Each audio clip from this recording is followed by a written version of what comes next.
and gentlemen, his vision and to talk to us about India's energy transition at 2047. Please welcome Honourable Minister of Petroleum and Natural Gas, Government of India, Shri Hardeep Singh Puri, who is going to be in conversation with none other than Navika Kumar. A huge round of applause, ladies and gentlemen.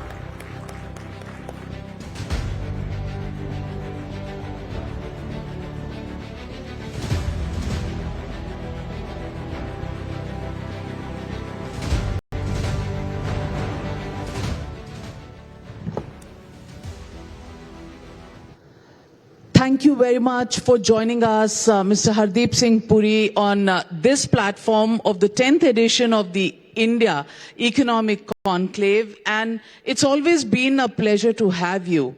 The energy sector needs energy from you. And these days, after election results, there's a spring in everybody's step in the government, and there's a lot of energy going in there. Is this green energy? Is this no emission energy? Does energy really come in from the political performance of a party? And has there been an upswing after a moderate performance in the Lok Sabha elections? On my way here from Parliament, I was reflecting on what possibly you would start with. And I came to the conclusion in my mind that now that the Lok Sabha results have been overtaken by the performance in Maharashtra and us getting 7 out of 9 of the seats in the by-polls in Uttar Pradesh, perhaps you might not. But since you asked the question, let me tell you. Energy is the lifeline of any system. Now, there's Bharat Mandapam, with which my ministry was associated when I was Urban Affairs Minister. It's a world-class building, along with the Ashok Bhumi. I think these constitute world-class facilities for events like this. But you brought some energy by putting all this on the walls. Look, if an economy is performing well, you will see that energy consumption will be on the rise. Is the political system any different? I would say no. But that is a different kind of energy, but it's all adding up to the same challenge. No matter what we are dealing with, the economy, the political system, you need availability, affordability, and sustainability. So it's all there. I have had the good fortune of seeing many systems in transition. Today, I think where India stands and the narrative that is out there, you and I don't notice it because you're part of this continuity and the change which is taking place. But if you want to come back to the political system for a minute, let me say, I see the following happening. One, the Indie Alliance, which we were saying for a long time, it has fault lines, it has trains, it is collapsing. Today I would say it has collapsed. The Congress Party, which is very keen on providing leadership to the Indie Alliance, finds itself a junior partner in most of the states. And as we go forward, there are not only other claimants for leadership of the Indie Alliance, but I think more than that, the alliance will be put to test in terms of its internal cohesiveness. But more than that, Navika ji, I think wherever a kind of electoral situation that develops like in Haryana or Maharashtra, they will find it very difficult to move forward. Why? Because the Bharatiya Janata Party, even if you look at the original Lok Sabha results, I remember clearly that the vote percentage had just marginally declined. But they lost a lot of seats because of the peculiar ground dynamics. Today, I find that the core vote of the Bharatiya Janata Party is not only steady but growing. And whenever you have contests of this kind developing, you will see clean sweeps by the BJP. Well, clearly, the recent performance, a third-time victory at the center, a third-time victory in Haryana, a third-time victory in Maharashtra, clearly put you in a situation where nobody can contradict or question the positions you take. No, the contradiction they will try. You see, if you fail at something, if you fail in an examination, you will blame the examiner for sending you questions which are out of the syllabus. If you fail in an election, then in the seats that you win, you will say, okay, that was my good performance, but the seats you lose, you blame something called an EVM. So they will go on. But you know, I was sitting through Parliament today listening to the discussion. I shouldn't say what I'm going to say there. But they were the demanders. What is it that they're trying to say? Today, all over the country, you know, there was an old Hegelian saying, genius lies in identifying yourself with a principle. What is it that the Congress party wants to identify? What do they stand for? If it is, at the end of the day, caste census or something like that, let them spell it out. Mr. Hardeep Puri, I also am speaking to you at a time when geopolitics across the world is in a state of tumult. Look at the Middle East, look at Central Asia.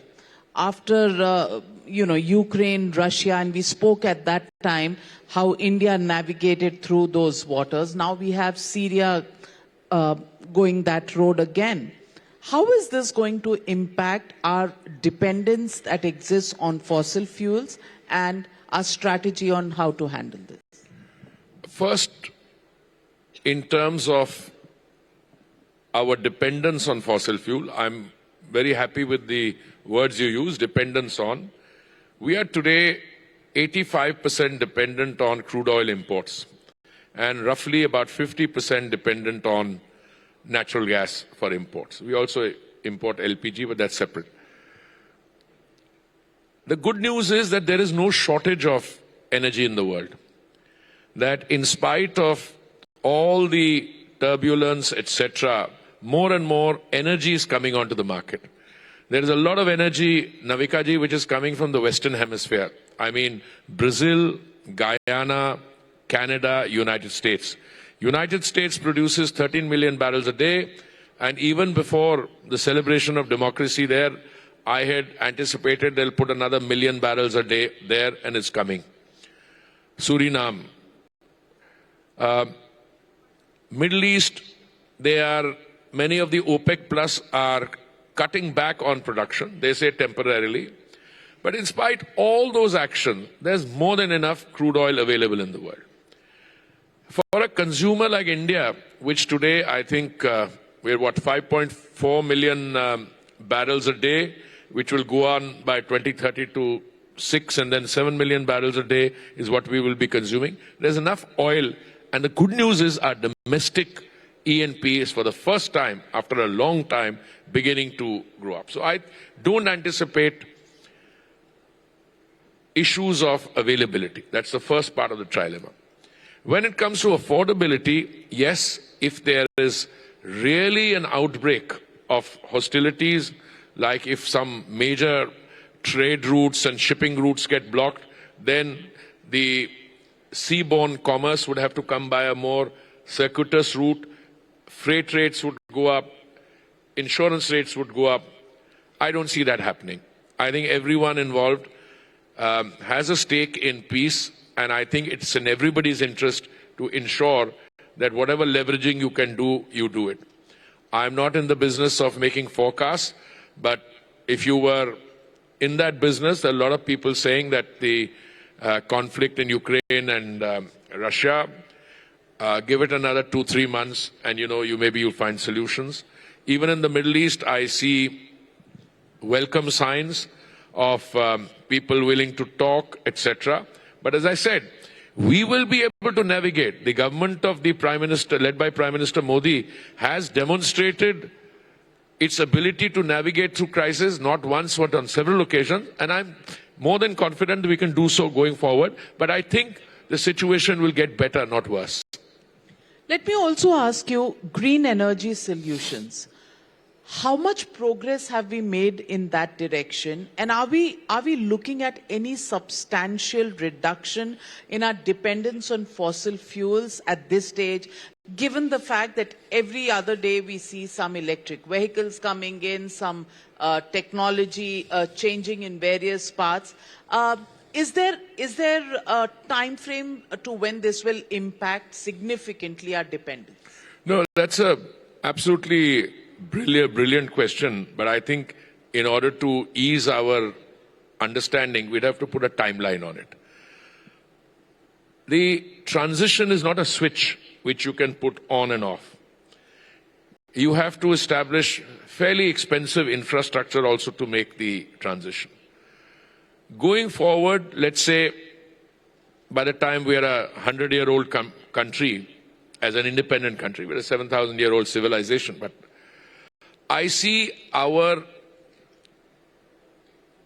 dependence on traditional fossil fuel coming down considerably.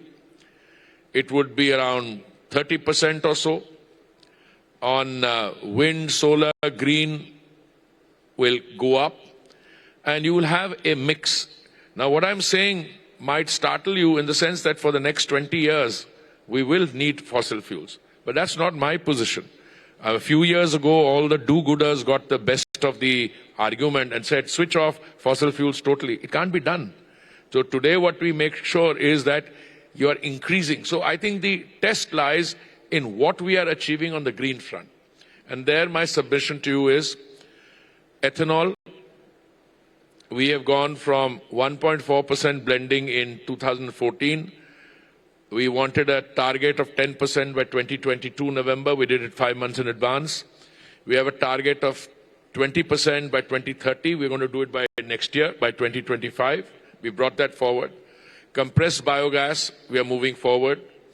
There are, I think, 80 plants under commissioning. There are 70 there already. Again, we have a long distance to go. CNG, we are doing very well. The idea is to take the importance of gas, natural gas, in our energy mix from 6% to 15%. We are beginning to move, but we still need to get there. And I think that is work in progress. We need to do more on that. But I think green hydrogen is where the real success will come. If you talk to people, I saw a statement by a very major entrepreneur, he says that electric vehicles are the answer, not fuel cell green hydrogen vehicles. Possibly true, that's a point of view. But if my grid is not green, then electric vehicles are much better because they are much less toxic. They're at a transition point. But at the end of the day, to achieve sustainability, we will need to have green hydrogen. And we're doing very well on that. I don't go by the estimates which industry puts out, because what you require for green hydrogen are, one, the capacity to produce clean solar energy at a reasonable price. We've demonstrated. We brought it down from 25 cents a unit to 3 cents, and you need electrolyzer. And we're doing well on both fronts. Both the PLI scheme had a provisioning for 19,700 crores for electrolyzers, fully utilized. And as we go along, the private sector has done very well. Pump storage facilities are coming up.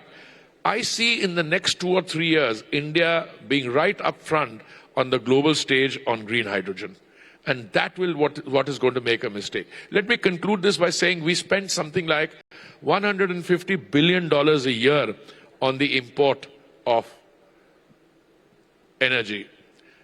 Now, if you were to bring down the price of green hydrogen from the current 5.5, and you bring it down to say 2.5 or so, there'll be a public clamor to move that money from import of fossil fuels to the production of green hydrogen.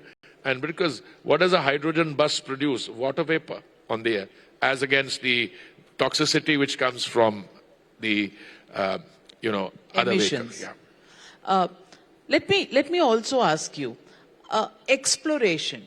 exploration activities in India, whether it is for petroleum or natural gas, hasn't quite lived up to the expectations that existed maybe a decade ago. You're putting it mildly. It hasn't lived up. I am much more strident in my comments. I say that there is neglect, criminal neglect has taken place. Look, let me simplify it. If you were to drill one well onshore, on land, it would cost you about $4 or $5 million. If you were to drill offshore, it would cost you $100 million. Now, typically, if you have a big discovery, you drill 16 wells, you get nothing. Suddenly on the 17th, you strike oil. That's the story of Guyana. But the good news is that we did not have earlier an ecosystem. Now we have an ecosystem which is conducive for E&P. Let me give you three things. In 2016, we went from a production sharing arrangement to a revenue sharing arrangement. What does that mean? You come, help us prospect. You don't need to make any investment also. We will compensate you in case you didn't get anything for seismic surveys offshore, as we have spoken to, let's say, giving you an example, Petrobras of Brazil. If we strike oil, you'll have the right of first refusal. Secondly, there were areas, we have a sedimentary basin of about 3.5 million square kilometers. Navika ji, 1 million square kilometers was no-go area. You couldn't go there because either the Navy or the Coast Guard or the DRDO had a difficulty with it. Today, that's been opened up. Now, in the open acreage licensing policy, OALP round 9, which we did some time ago, 38% of the bids have come in this 1 million square kilometer. And if I am successful, and I'm sure I will be, if we get the new draft bill through the Lok Sabha next week, then we will do OALP 10th round with the new legislation in place. So today, the outreach to the 4 or 5 in the world whom you have to talk to is come. It's not the old India. Here, we will partner with you. We will jointly explore. And today, our oil majors are also partnering with the private sector here, with the global private sector. So, if you started by saying that the E&P has not fared as well, not taken off, you're absolutely right. But today, I would go much further and say that was the situation prior to 2014. You know, the period between 2006 and 16 or 14, 15 was called the dull decade. They didn't do anything. Because what happened is that the private sector did some gold plating on issues then, and then there was hue and cry and scandal. So as a result, all activity came to a stop. That's not the case now. Now, ONGC has a discovery off the coast of Kakinada, and they are going to be producing 45,000 barrels a day there pretty soon. I think it's already reached about 25, 30,000 barrels a day. Also gas. So both on the oil and gas front, it's a very different situation now. So let me ask you, how much strides have you made over the last 10 years? Because whenever a question is asked of a minister in the BJP government, it always blames the decade of 2004 to 14. I want to ask you, in quantitative terms, where were we in 2014 in terms of new exploration activities that were happening, and where are we now? What is the additional investment that you've got? No, it's a very simple thing. It's not just for E&P, for everything. As I said, nothing happened between 2006 for about 10 years or so. When Modi ji formed the government and the reforms really started in all the sectors by June 2015, they came in there. In 2016, we went from production sharing to revenue sharing, okay? And all the other actions which have taken place. Earlier, there were people here, they pulled out. Now we have to not only revise our situation, like 1 million square kilometers opened up, new law coming into it, and all that. What does an investor require? An investor requires reasonable degree of stability and predictability. That's not that you call him here, they make an investment, they find oil and they'll say, this is my sovereign right, I take it over. I have a lot of difficulty with some states just now. ONGC struck oil in Ashoknagar in West Bengal. And I think when they struck this oil in 2018 or so, it was one well and the area was about 4 square kilometers. What's called a petroleum mining lease has still not been forthcoming from the state government. After that, they made 2 or 3 other discoveries. That area now has become 99 square kilometers from 4 or 5. But for some strange reason, the state government is not moving. Now the oil is there, the gas is there, it's there. My calculation, and I looked at this in the context of a parliament question because I was answering a start question. We've written 15 letters. The ministry, the Director General of Hydrocarbon, they won't move. Now, whom are they depriving of revenue? Under the system that we have, the federal system, they stand to make something like 25,000 crores, 8,000 crores on this field itself. And that would be the money coming to the state. But they don't move. Now, we have to face a lot of problems. I think overall in the country, the realization that this is a resource which you will be dependent on and from which you can get revenue is there. Some states are notably slow. So let me ask you, who's really responsible for this collapse of the federal system as it existed? The question is, if you look at Parliament, you're saying you're extremely hopeful that next week you'll pass, legislation in the Lok Sabha. The way people of India are looking at it very cynically is, यहाँ काम तो होता नहीं है, यहाँ तो एक दूसरे की खिंचाई होती है. No, legislation pass karwana is something which is different from parliament function. We know how to get the legislation passed. That's not the issue. I mean, you can try and disrupt. You can chuck the opposition out and pass. No, we don't keep them out. You see, I mean, this is a sovereign choice whether you want to wear a mask or an armband or a jacket emblem outside the house and disrupt. You know, I think protest also reflects, the nature of the protest reflects the maturity level of the politics. All right.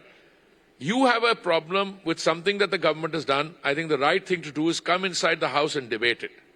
They were demanders for this discussion on the Constitution. As I said, I sat there for 2.5 hours. I didn't see anything. If this is what it was about, let them come and discuss it. Now, are you saying the opposition, read Rahul Gandhi, Congress party, what you will, is not mature? No, I'm not saying they're not mature. I would say that, let me phrase it carefully, that maturity has been in the works for a while, and I haven't seen it yet. Now, if you need to protest against... You're talking about Mr. Kharge or Mr. Rahul Gandhi, please specify. I don't take names individually. If I make a statement and they think the size of the cap fits them, they're happy to wear it, whoever wants to wear it. I am basically of the opinion that when you go back to your electorate, today I heard somebody make a comment, ye ho gaya, wo ho gaya. And I think one of my colleagues, I was sitting in the Lok Sabha, said, bhai, kuch to hua hai na, third time we have come back. We may be a little disappointed in the sense that we didn't get the clinching number, but we are still, in pre-poll alliance, we are at 290, which is way beyond what is required for a working majority, for a clear majority. I think that some of the goalposts that they have are getting mixed up. And unless they sit down and rework their sums, as I said, people will ask, what does the Congress party stand for? I have yet to come across an issue on which they are very serious. It's a shoot and scoot policy. One day they will take up one issue, the other day they will take up another issue. When it came to a discussion on resources from the center to the state, there is a way about going about it. There are funds that the central government places at your disposal for use. But by doing halla in parliament, come and talk about it. But everything they do can't be wrong, and everything that you do can't be right. There has to be a midway somewhere. That was never my case, that everything we do is right. I think we are a political party which over a period of time has grown because it has the ability to introspect. We look at our own performances and UP and Maharashtra is a case in point, or Haryana. I mean, I remember interacting with you and saying what happened. I always saw these elections differently, Haryana in particular. I said, wherever we have development to show, and the central government, whether it's a Pradhan Mantri Awas Yojana, it has a big impact even in a place like Maharashtra. Big impact all these schemes have even in the smaller states. So we will project good governance as good politics, delivery of goods and services, and they will project what I call the mantra of freebies. I'm not saying that freebies up to a point. After all, during the pandemic, we also handed out 3 meals of dry ration in a day, which is continuing. But that cannot be the sum total of the political message you're taking to people. Batenge to katenge. Is that really development politics that you are doing? You can, vote jihad, dharam yudh, are these points of development politics? You're picking up one slogan here and there, and therefore I have a long list of slogans. I think you're better served by... Tell me one slogan that you remember, as everybody remembers, batenge to katenge. No, batenge to katenge. Development wala slogan bata dijiye. No, the issue is you take the slogan in a particular way. Where did this negative narrative come from? I remember even in 2014, later, etc. What kind of language was being used against a democratically elected prime minister? What is it that they're trying to do today? They're trying to take around and take somebody's image and add it to that. Is that mature politics? You're looking for a piece of evidence somewhere in some court in some foreign country, makes a statement, and come into the house, let's have a discussion. And today, as I said, this discussion is going to be on tomorrow also. It's probably not appropriate for me to give you my comments on what is said in Parliament. That's not. I'm talking about the overall direction and maturity. There are going to be elections in other states. There are fundamental changes taking place in the country. I mean, Article 370, reservation for, women. We're going from women-centered development to women-led development, one nation, one poll. There's some fundamental changes taking place. The opposition, instead of participating in the debate, it's a know this, know that. So the one nation, one poll decision taken in the cabinet yesterday, will it be a bill brought into Parliament? That's not for me. That's if you had Kiran here, maybe you could rightfully ask that question. I will not speculate on that. But the fact that the cabinet took the decision yesterday means that the next stage would be prepared, timing, etc. They will decide. Let me also ask you. We are a nation right now. Before one nation, one election becomes a reality, we are a country where we are always in a state of campaigning for elections. Delhi elections around the corner now. What do you envisage? This is an area where you've been on the defensive. The BJP has not won an election in Delhi for the last, 30 years? What do you expect? We'll win this time. And we'll win decisively. Many people are saying this will end your winning streak. I don't want to ask you whom will you vote for. I mean, with this kind of neglect of basic amenities, you look at the level of pollution in the river, the air pollution, etc., etc. And each one of them, the Aam Aadmi metamorphed from wearing a muffler, sitting in what is called a wagon R car, and he's moved into Sheesh Mahal. That's a transformation on of the man. Secondly, each one of them has been involved in some, I don't want to get into Sharab ka Gotala, I'm not getting into, but is that the image of the governing group in Delhi? I think there is a severe credibility crisis. And the fact that it's a severe credibility crisis comes out from the fact that out of the 20 candidates that they named in the last list, Navika ji, 13 were imported.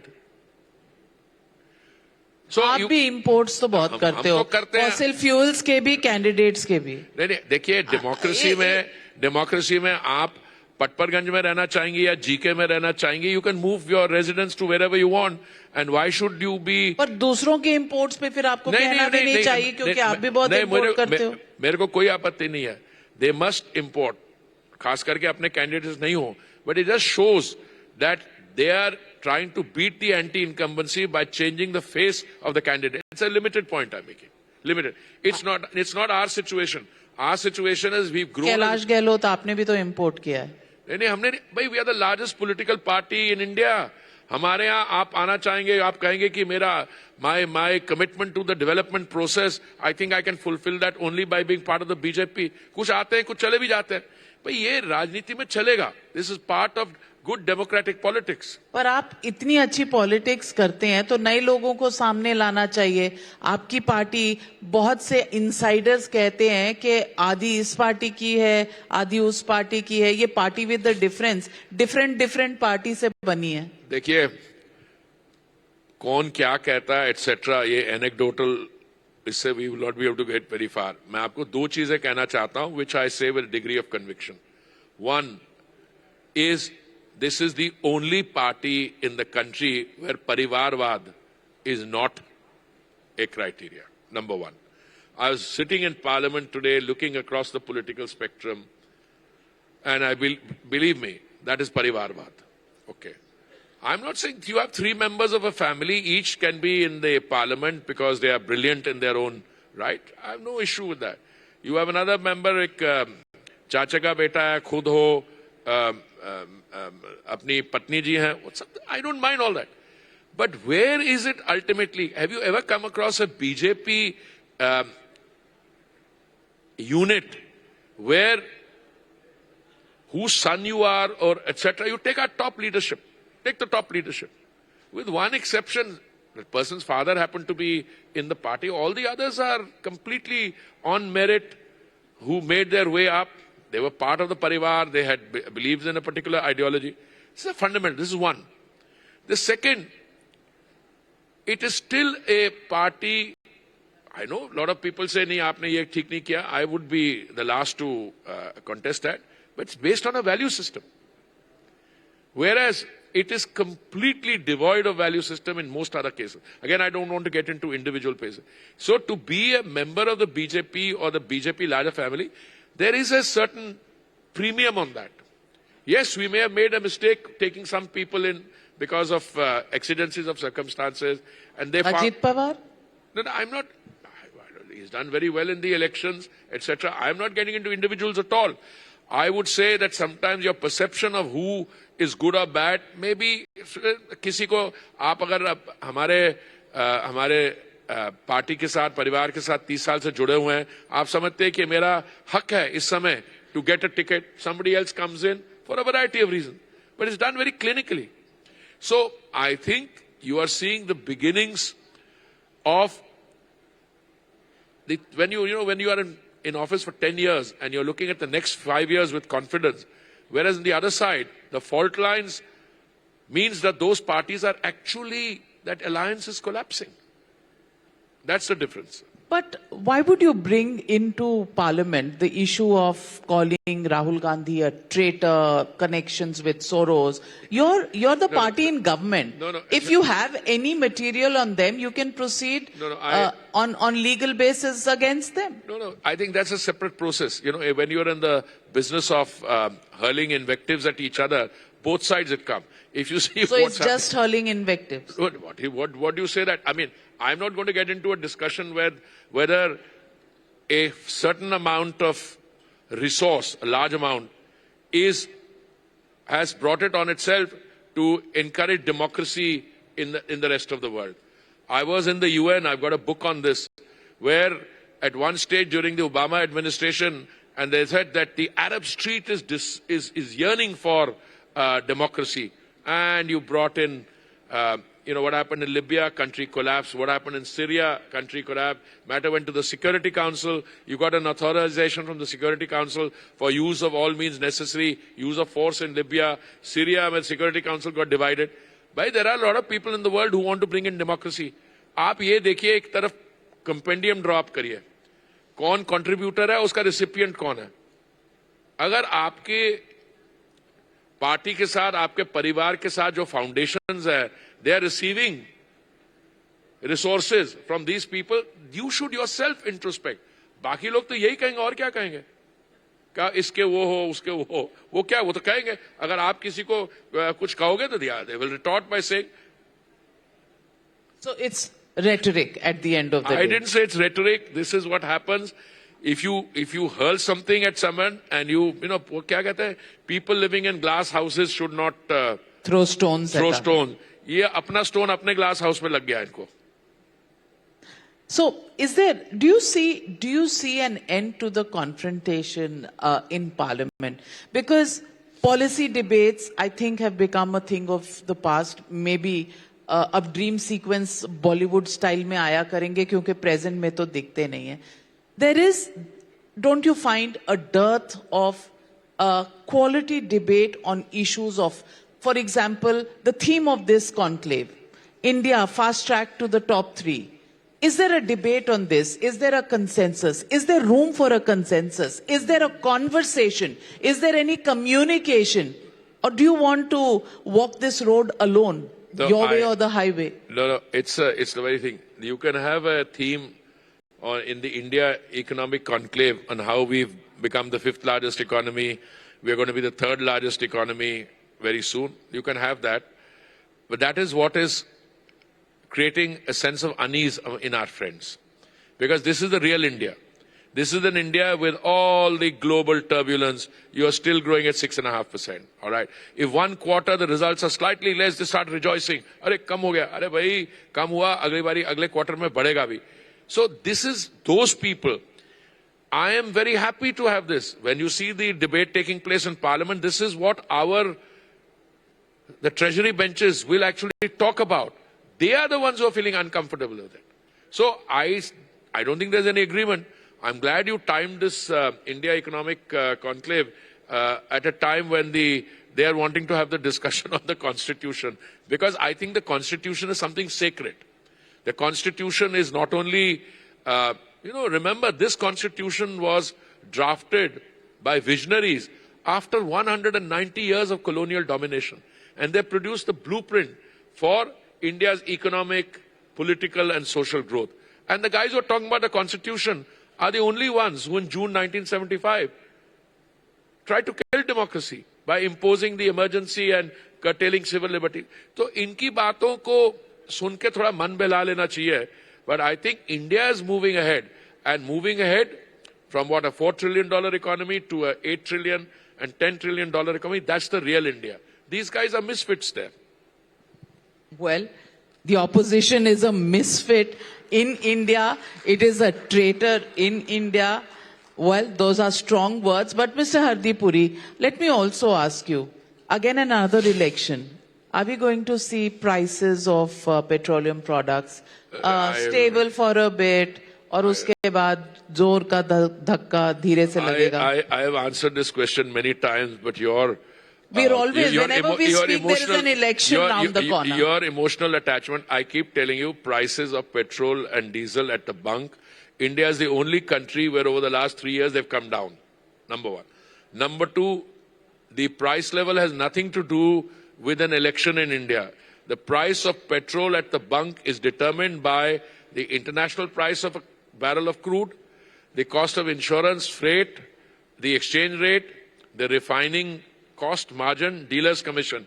तो आपको तो स्वागत करना चाहिए इस बात का कि ग्लोबल प्राइसेस ऊपर गई हैं. मोदी जी ने 2 बार, he cut the excise duty in November 21, May 2022, and once later. It has nothing to do with the election. We did it because you have a prime minister who is genuinely committed to the welfare of the consumer. That's a moral thing with him. So we brought the cost of energy down. हाँ, इसमें हमारे OMCs ने थोड़ी इनकी ठुगाई हुई है. In the case of gas, I think they lost 28,000 crores earlier. We were able to compensate them only 22,000 crores. Then when it came to petrol, they lost money. We got some provisioning done. फिर वो बातों में रह गया. This time gas में, yes, I think there's under recovery. Navika ji, the very fact that I have been through this session of Parliament, none of my questions, you see, when there is a lot of, excitement, you get starred questions in every session, you get calling attention motion. The energy story is one of the better stories. And I think the Modi government deserves full praise for maintaining availability, bringing the prices down, and doing a very good job in sustainability also.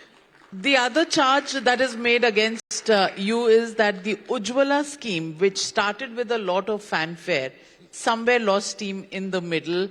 Log वापस भरवा नहीं रहे हैं. All kinds of political charge. Navika ji, since you are a world famous anchor, I don't expect you to be going into your kitchen and using Ujjwala.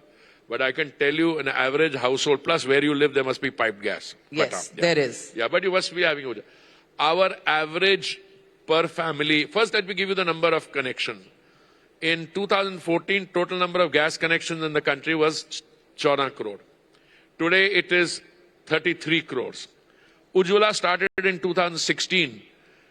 Today Ujjwala has 10 crores 33 lakh connection. Now, if you think that one connection serves one household and on an average a household has 4 or 5 people, which means the entire population has been covered. In fact, our Ujjwala saturation is 110-115%. Now I come to the most important thing. The average is 4 point some cylinders per connection.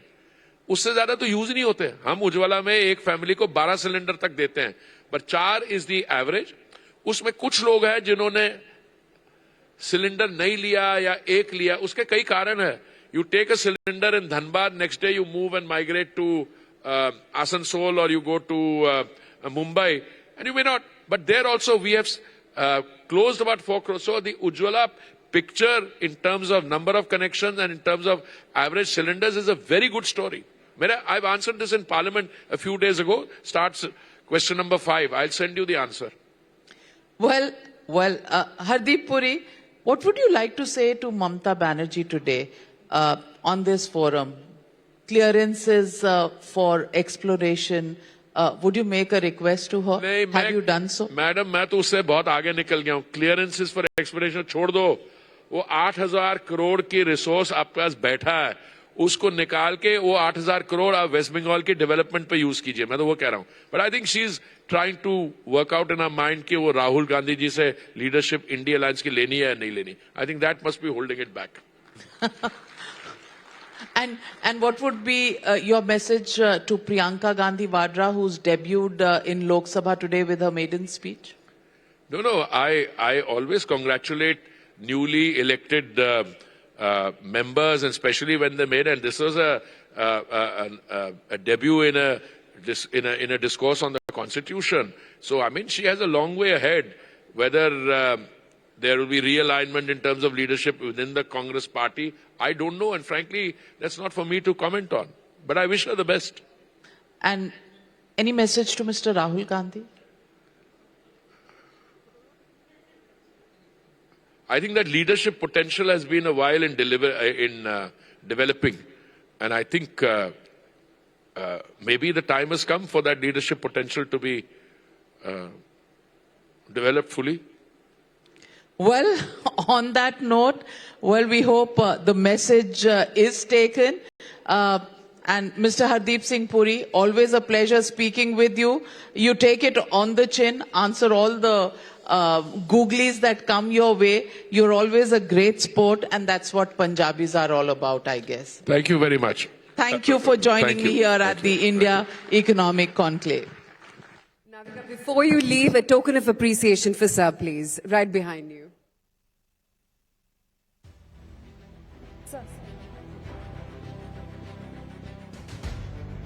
Can we have a round of applause, ladies and gentlemen, for Minister Hardeep Puri?